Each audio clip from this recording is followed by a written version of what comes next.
आपले स्वतःचे मूड्स आणि स्टेट्स म्हणजे स्थिती कशी आहे हे सांगताना वाक्य कशी बोलावी पाहूया पटकन ह्या शॉर्टमध्ये. I am stressed. I am stressed. मी तणावग्रस्त आहे.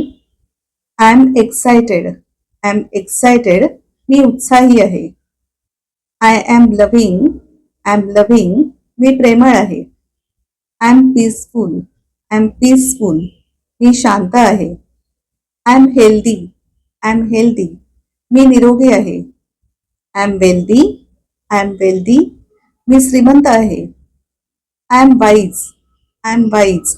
मी सुज्ञ आहे, शहाणी आहे, शहाणा आहे. I am intelligent. I am intelligent. मी हुशार आहे. I am smart. I am smart. मी चलाक, तरतरीत, हुशार आहे. I am busy. I am busy. मी कामात आहे. आता किती वेगवेगळ्या प्रकारे ही वाक्य बनवू शकतो हे हा जो खाली मी लिंक दिली आहे पहा, दिसते तुम्हाला शॉर्ट मध्ये खाली लिंक एरो दिसतोय, ती आहे व्हिडिओची लिंक. त्यावर क्लिक